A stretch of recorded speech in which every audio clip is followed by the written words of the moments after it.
All right, what is up, everybody? So, today we're going to be making my take on a chicken pot pie. It's going to be absolutely delicious, and I'm so excited to share it with you guys. I don't like peas and carrots, so I am doing mine a little differently. So, let's get into it and get started. So, what we're going to do is we're going to start by taking our kale and we're going to remove the leaves from the ribbed part or the stems. So that's going to be the middle part that's super hard. And so we're just going to peel all of the leaves off of that. And then once you've done that, you're just going to chop it up. You can chop it up as thin as you want or as thick. I like to do mine a little thinner just because I like even distribution in my bites. So I don't want like one huge bite of kale and then like a tiny bite of chicken, if you know what I mean.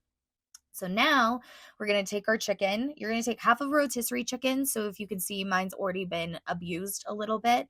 And you're just going to remove the chicken from the bone. And when you do that, you are going to break them into bite-sized pieces and put them off to the side. I personally do not like the skin, and I also don't like any really bloody pieces. So I gave those to my dog because he's a good boy and he deserves them. But it's up to you. If you want to keep all of it, you are more than welcome to. It's not great to waste in this economy, so I get it. Every bite counts. Like I said, completely up to you. After we've done that, we're going to cut a butternut squash in half, and then you're going to skin it. I found that by putting it like one side down and then skinning from the top down and then flipping it over and doing the other way was the best way to do it, because I broke a nail completely off trying to do it any other way, and it was extremely painful. And then now what we're going to do is cut that butternut squash in half, and you're going to gut it, and then we're going to cut it into tiny little square pieces. You could do a 1/4 inch thick, but whatever you feel. This is your food. This is your preference.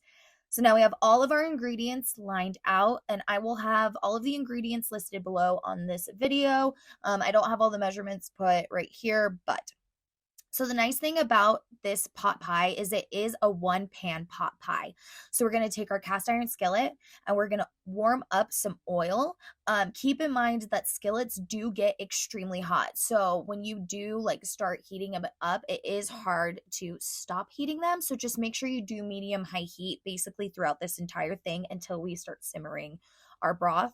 But what you're going to do is you're going to put in those onions, and we want them to be nice and browned. And then once they are, add in the kale and seasonings and stir that all up.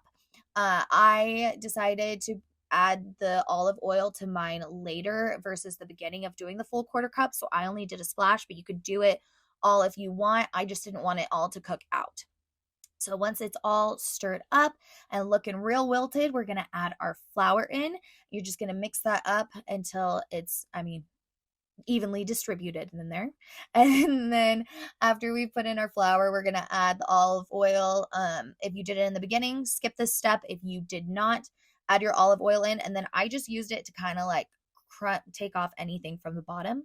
And then we're going to, or scrape off anything from the bottom. And then we're going to add in our chicken broth.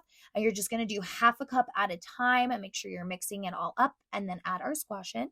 And then we're going to mix all of that together, and we're going to bring it up to a boil. So like I said, when it comes to a cast iron skillet, they do get hella hot.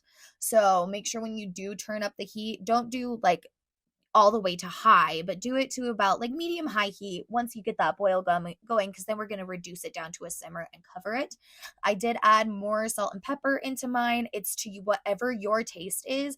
I don't really like to tell people, do this specific amount, but you just need to do whatever feels right. So follow the recipe and then add from there, I would say. I'll probably make them like a little more bland so that you can add in as much as you want, and then you're not like being killed by salt.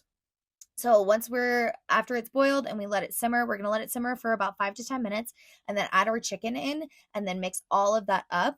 And then we're going to let that sit, turn your heat off, and then you're going to cover it in your pastry dough.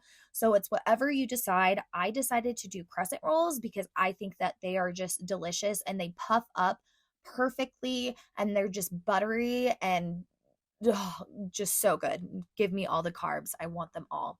So I added all of mine to the top. Put your egg wash over that. And then what you're going to do is you're going to remove any excess from around the edges because they will burn and it's just not even edible. I actually used my excess and made them into dinner rolls that I ate with the dinner, which was great.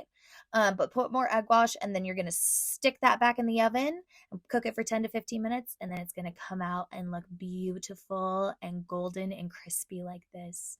I added sage to mine. Top mine with sage. You can top it with whatever you want, but rate, subscribe.